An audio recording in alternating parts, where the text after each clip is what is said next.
we need to pause regularly to fix in our minds some of the most obvious, breathtaking things in the world, namely the existence of God.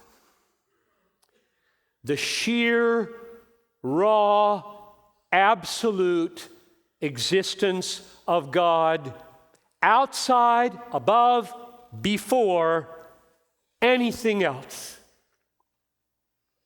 This is so radically different from the secular mindset.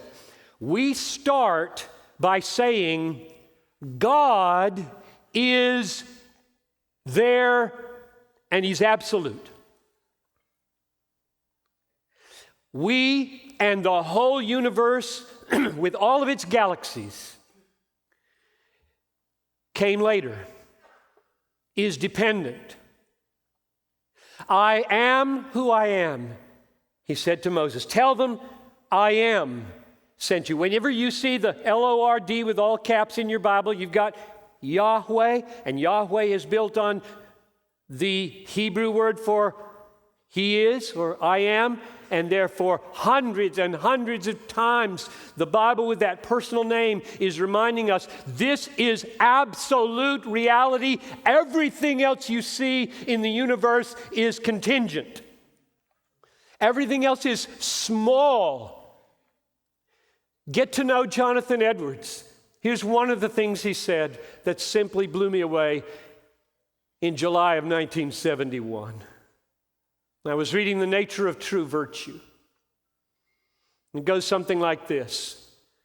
If you were able to embrace all the universe, all beings in the universe, all devils, all angels, all humans, all creation, and I'll add all galaxies, all the universe, if you could embrace it with benevolence, leaving God out of account, you would be infinitely parochial.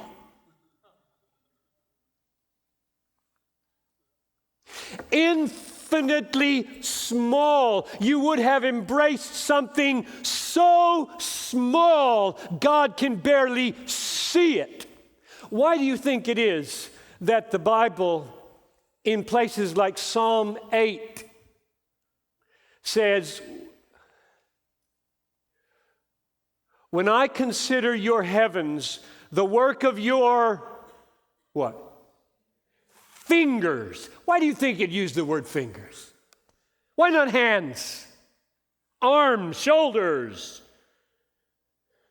Because it was His pinky work. Galaxies are God's pinky work. The point there is to say this was no effort. He was not tired.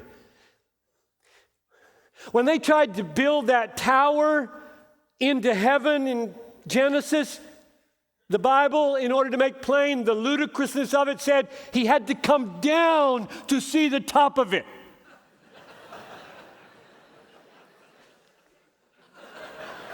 What are they doing? It's just ludicrous. The whole world is ludicrous. The secular mindset is ludicrous. The world is insane in leaving God out of account, in making ourselves the center, in magnifying man and bragging about man's achievements, and God is so marginal. Can you imagine what this will look like and feel like on the last day?